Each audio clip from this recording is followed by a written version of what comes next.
Welcome back to Vlogmas Day.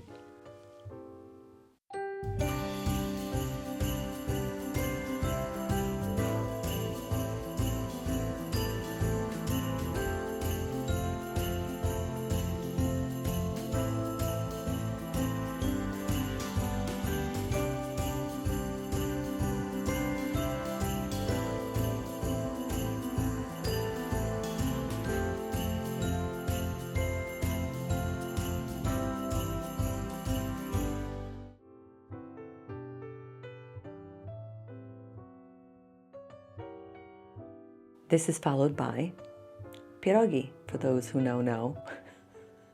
Pierogi they kind of look like ravioli or dumplings, or, well, they're not dumplings, they're raviolis maybe. Usually they're stuffed with potatoes and cheese, which you still can do for that day, but most of the time on Christmas Eve, pierogis have either the sauerkraut and mushroom mix or with cabbage.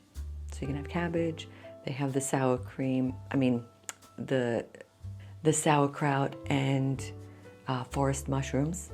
They're like cooked in a little bit of oil and butter, and then they're stuffed with those. Oh my God, so good. And then some people even do sweet ones, which when I made pierogis with a friend of mine, we made a variety of them. And one of them was the sweet one, and it's so good. It's made with smoked or dried plums, and some also make them with poppy seeds, poppy seed mixture. And those are like a little sweet extra. I like the plum ones. The braised sauerkraut with the forest mushrooms, that mixture that's in the pierogi, is also served as a side dish. So you can have that on the table as well. People can have that, just alone with some bread and butter, or with the pierogi, or with the herring, or with whatever they want to eat. The next dish is gołąbki. In America, I think they call them stuffed cabbage or pigs in a blanket. Yeah, one or the other. It's actually cabbage leaves that are softened, and then a mixture is put inside, and you roll them up, and then you like fry them, or you cook them, steam them, whatever you want to do with them. The cabbage is stuffed with grain, buckwheat, pearl barley, or rice. So you can put any one of those things, a mixture of those things, whatever you want to do. And then it's usually cooked in like a little red sauce. So it's really, really good. Red sauce, tomatoey sauce. Oh, the trials and tribulations of trying to film something. I had to switch mics. Put on this one. The DJI mic, real quick, is very good. However, it picks up, even with the little fuzzy thing, everything. This mic works really well with cutting out background sounds.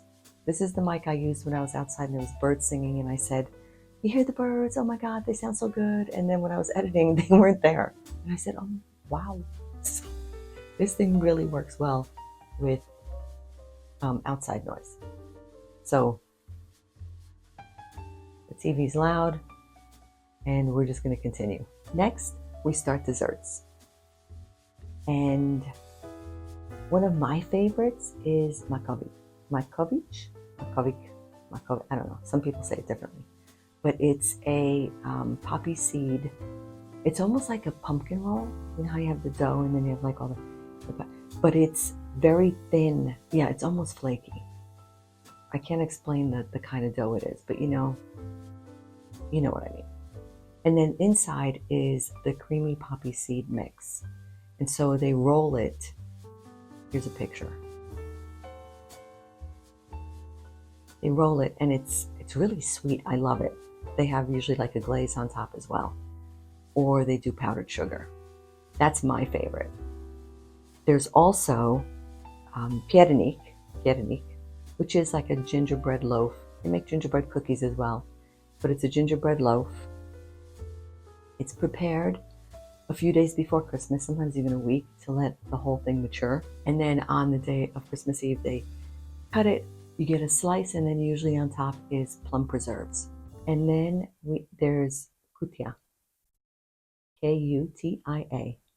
I don't even know if there's an American name for it. It's a mixture of cooked, unprocessed wheat grains cooked poppy seeds, honey, dried or canned fruits, and then it's soaked in a small amount of port or red wine.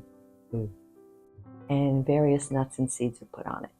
Usually almonds, sunflower grains, or walnuts. And finally, to drink, there's compote, which everyone drinks at the end to speed up digestion, because after you've eaten all that, you gotta speed up that digestion. It's a traditional beverage at the end of the meal. It's cooked, dried, and smoked fruits such as plums, apples, pears, raisins, and apricots. And it usually sits at the table. You have a couple of pictures of it. That pretty much sums it up. It is customary as well that everyone at the table try everything at the table. So even if you try a little tiny bit of herring, or as long as you try just a bite, is a tradition that everyone at the table enjoy everything that's at the table. The meal itself takes a while because, as I said, it starts with opłatek, which is when everybody is wishing everyone health and happiness. There's usually a prayer before eating. So after the few hours of the meal that takes place, we exchange gifts. So if you think about it, like you're eating when the first star shows up, so it's a little late. So by the time you finish your meal, you exchange gifts, and then everybody goes to midnight mass. Following the midnight mass, it is time for the 13 desserts. This amount has nothing to do with the baker's dozen, but it symbolizes and represents the people that were sitting at the table at the Last Supper. So it was Jesus and the 12 apostles, so 13. Now, I know that a lot of times in our area, after midnight mass, that's when people would go to other people's homes. People's homes were open to everyone. They would go to their friend's house, they would have all the desserts, and of course a little bit of you gotta drink some vodka, or wine, or whatever's your preference. And so you did that probably till 3 o'clock or 4 o'clock in the morning. And then you went home and you slept. So Christmas Day was usually just a relaxing, recuperating kind of day. If you had kids, they were playing with their toys. But yeah, everybody stayed up really late at night into Christmas Day. There you go. That's the traditional Polish foods and Christmas Eve. I'm sure I left something out, but basically, and according to region, things vary, and family to family. Each family has their own little traditions, as it should be. And to wish someone a Merry Christmas, you would say, I wish everyone a Merry Christmas, and in Polish, Życzymy Wesołych Świąt Bożego Narodzenia. I hope you enjoyed it, learning a little bit about the country that I came from and the tradition for Christmas. You learned something new, and how food in each country is so different, and how each country celebrates is so different. Now, I'd love to hear from you. Do you have any traditions you want to share? Gotta go. Thanks for watching, and I'll see you tomorrow. Have a great day.